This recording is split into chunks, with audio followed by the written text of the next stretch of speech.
Assalamualaikum warahmatullahi wabarakatuh. Selamat siang. Perkenalkan, nama saya Verlina Kristiawati, asal dari SMA Negeri 4 Sidoarjo.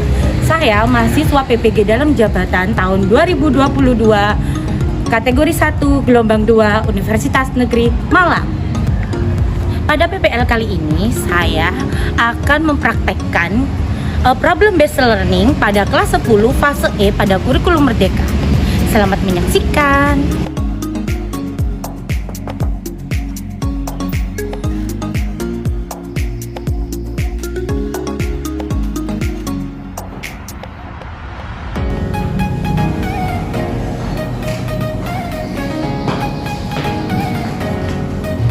Assalamualaikum warahmatullahi wabarakatuh.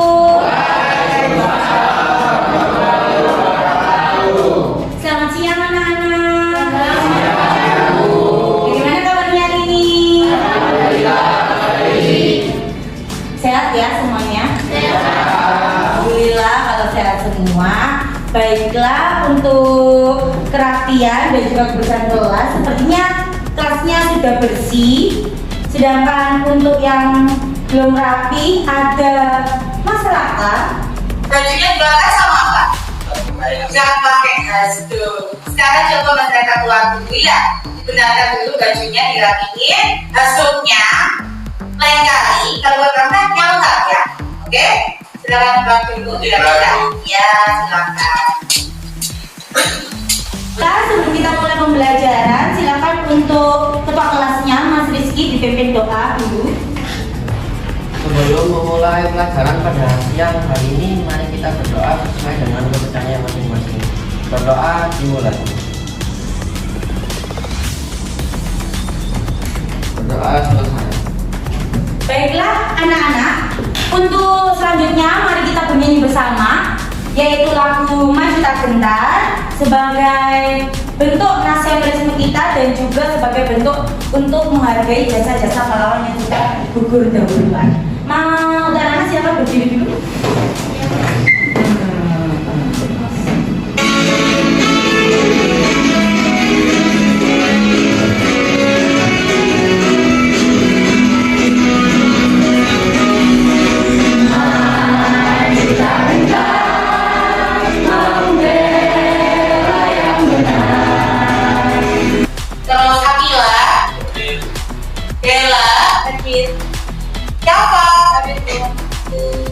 Lihat folder, Hana, Tingga, Mila. Anak-anak, adakah yang masih ingat materi minggu lalu tentang permintaan penawaran sudah dijelaskan? Ada yang masih ingat nggak? Saya masih ingat. Iya, silakan Kandi.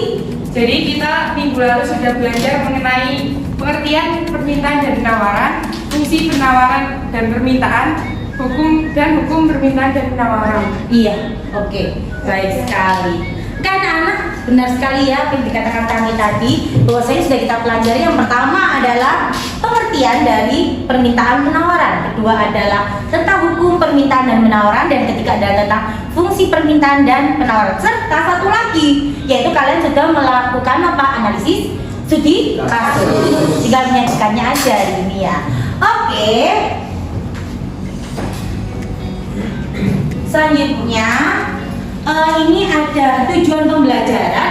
Tujuan pembelajarannya sama dengan minggu lalu, yaitu kalian diharapkan bisa menganalisis pengaruh dari hukum permintaan dan penawaran terhadap perekonomian, yaitu melalui studi kasus. Kemudian kalian dapat menyajikan dengan bahasa kalian sendiri secara bergotong royong dan bernalar kritis, yaitu nanti kalian menyajikannya ke depan kelas bersama kelompok kalian sesuai dengan yang sudah kalian nalar atau kalian analisis. Bisa dipahami anak-anak? Anak bisa dilihat di slide PPT ini, kegiatan apakah ini? Apa ini? Jual beli secara apa? What do you think? Apa yang kalian pikirkan tentang istilah tadi? Yang pertama, pertanyaan, apakah dalam kegiatan online shop berlaku juga hukum permintaan dan penawaran? Ada yang bisa menyampaikan pendapatnya tentang itu? Iya, silakan Naya. Menurut saya tetap berlaku Bu, karena Ya. dalam online shop itu terdapat kegiatan jual beli yang fluktuatif, dan di mana nanti peningkatan harga naik, maka daya beli konsumen akan turun. Tetapi jika ada flash sale, maka konsumen akan memanfaatkan harga diskon tersebut sehingga daya beli konsumen akan naik dan membeli banyak barang. Ya, bagus sekali Naya. Selanjutnya, pertanyaan kedua. Jika permintaan pada online shop mengalami penurunan, apa yang akan terjadi? Ada yang bisa menjawab pertanyaan kedua? Saya Bu, Ya, silakan Mas Fatil berdiri. menurut saya penjual akan mengurangi stok barang dan mengadakan diskon dengan menggunakan voucher untuk menarik minat konsumen dan untuk menghabiskan stok yang lama. Iya. Oke anak-anak, apa yang sudah disampaikan Tanti tadi di awal, kemudian Naya dan Fatil sudah sangat bagus sekali, kita kasih aplaus dulu. Diajak urutan kelompoknya menggunakan wheel of name, oke? Oke ya, ternyata yang maju duluan adalah kelompoknya Fauzan, kelompok 2. Berikut ini kriteria penilaian presentasi yang akan kalian lakukan nanti. Selanjutnya, ini adalah kriteria dari penilaian PowerPoint yang sudah kalian buat. Ada 5 kriteria. Dipahami untuk kriteria penilaian kelompoknya nanti? Tidak. Baiklah, kalau gitu silakan dipersiapkan untuk kelompok 2 dulu tampil. Assalamualaikum warahmatullahi wabarakatuh. Saya dari perwakilan kelompok 2 akan menjelaskan atau mempresentasikan kembali tentang hasil diskusi kelompok kita yang judulnya yaitu kelangkaan solar. Sebelumnya, perkenalkan nama saya Fauzan Girinawardana. Perkenalkan, nama saya Vila Kelisa Puspita. Perkenalkan, nama saya Putri Ramadhani. Perkenalkan, saya Mila Rohmah Ariska. Nah, yang saya ditampilkan ini merupakan sedikit cuplikan dari artikel berita yang sudah diambil dari sosial media. Yang pertama yaitu pertanyaan pertama. Faktor-faktor apa saja yang menyebabkan terjadinya kelangkaan solar dan jelaskan pengaruhnya terhadap kenaikan harga bahan pokok.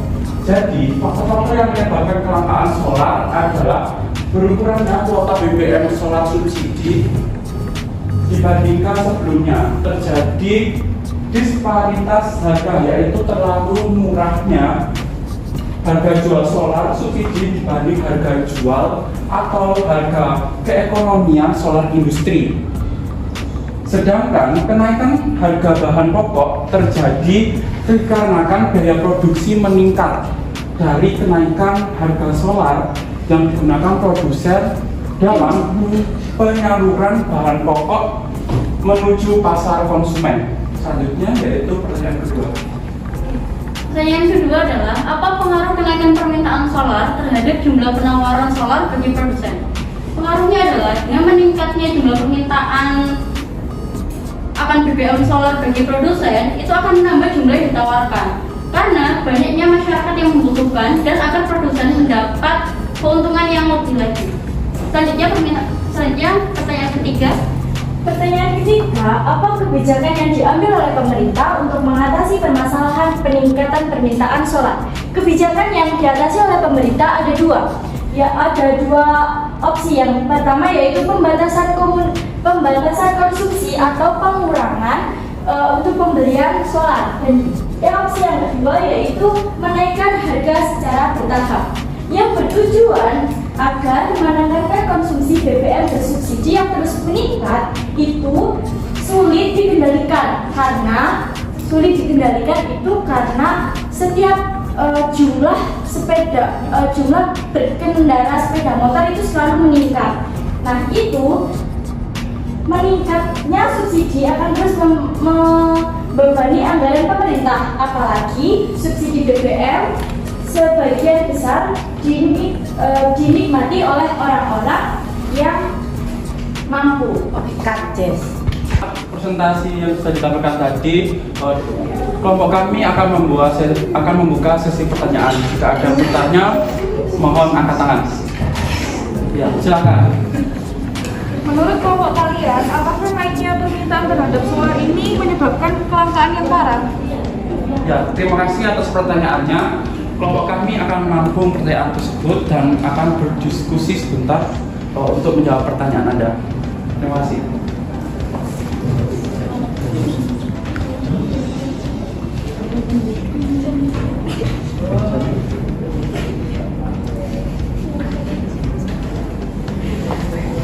Ya, kalau kami sudah diskusi, Putri akan menyampaikan pertanyaan yang sudah Anda sampaikan. Baik, saya akan menjawab pertanyaan Anda. Menurut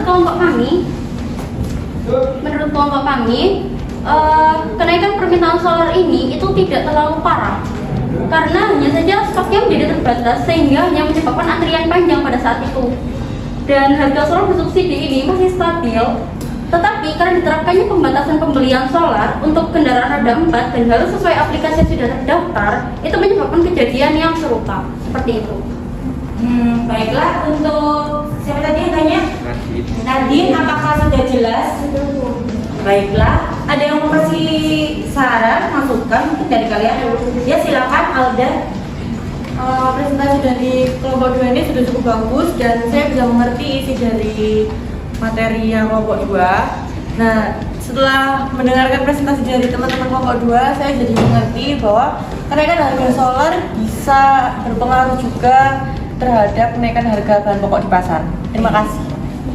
Sekian presentasi dari kami. Mohon maaf jika ada kata-kata yang salah. Kurang lebihnya, wassalamualaikum warahmatullahi wabarakatuh.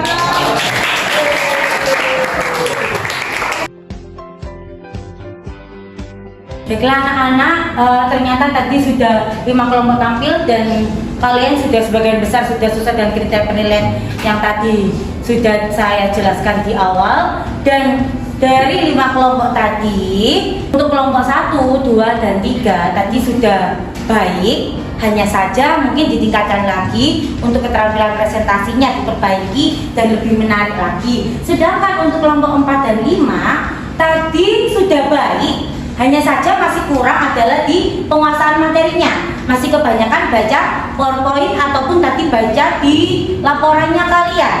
Penampilan kalian sudah baik sekali. Sekarang, adakah dari kalian yang bisa menyimpulkan apa saja yang sudah kita dapatkan hari ini? Ya, silakan Akila. Saya dapat mengetahui tentang permintaan dan penawaran. Ternyata jika permintaan naik, maka harga barang juga ikut naik. Maka terjadilah kelangkaan. Jika kelangkaan tidak ditangani dengan tepat dan secara cepat, bisa mempengaruhi perekonomian suatu negara. Maka dari itu, pemerintah harus membuat kebijakan yang didukung oleh masyarakatnya. Baik sekali, kesimpulan dari Akila. Kalau kemarin kita lihat Microsoft Teams, hari ini kita akan melakukan evaluasi secara lisan. Saya akan bertanya pertanyaan, nanti dari kalian jika ada yang bisa atau saya tunjuk, maka kalian tinggal menyampaikan jawabannya. Oke? Yang pertanyaan pertama adalah apa pengertian atau apa yang kalian ketahui tentang penawaran? Mungkin Safira? Menurut saya, penawaran adalah barang atau jasa yang mampu dan tersedia untuk dijual oleh para produsen.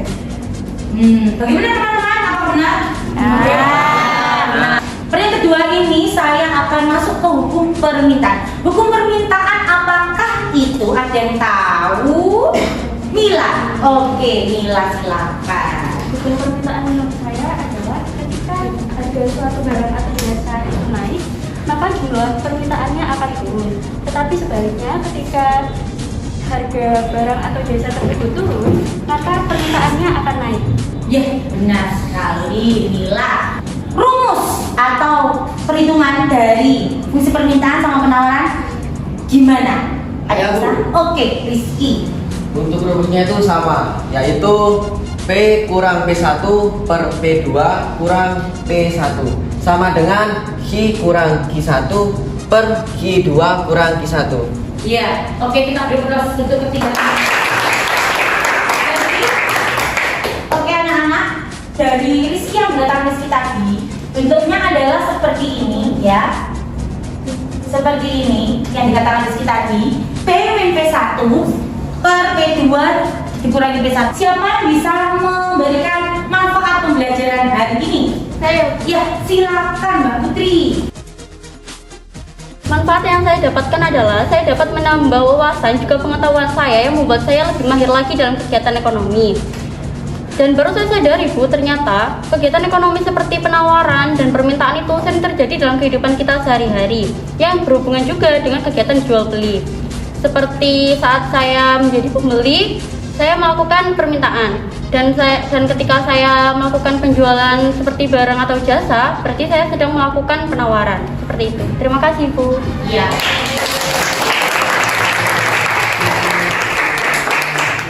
Oke anak-anak, ternyata Putri sudah memberikan manfaat dari pembelajaran hari ini dan memang pernyataannya bagus sekali. Ternyata Putri mengetahui permintaannya seperti membeli. Nah, berarti penawaran itu seperti menjual dan itu sudah kita rasakan bersama.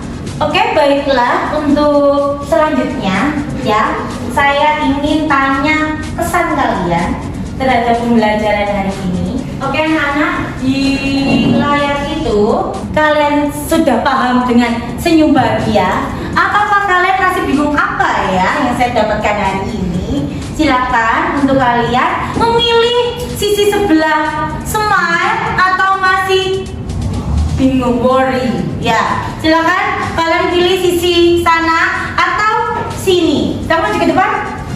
Yang mana? Ayo, yang mana aja di sini dah. Semua paham? Tiga belum paham. Sudah. Oh sudah paham.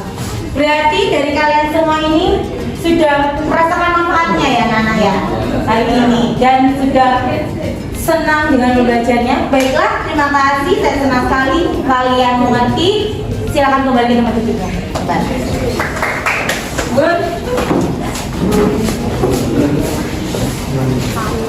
Baiklah anak-anak, karena waktunya sudah habis dan ini sudah mau berjam pulang ya, belnya mau bunyi. Maka sebelum pulang, saya ingin menyampaikan bahwasanya untuk materi selanjutnya kalian akan mempelajari tentang harga keseimbangan pasar serta struktur pasar. Kemudian untuk pemahaman materi lebih lanjut, kalian silakan nanti di check-in-nya mengerjakan LKPD atau penugasan mandiri, yaitu sekitar 5 soal ya, soal KM seperti itu nanti kalian kerjakan dan lainnya adalah sebelum pembelajaran selanjutnya. Sebelum pulang, mari kita berdoa dulu. Silakan kepada Rizky, ketua kelasnya untuk memulai doa. Sebelum pulang, mari kita berdoa sesuai pilihan masing-masing. Berdoa mulai. Berdoa selesai. Baiklah, sekian dari saya.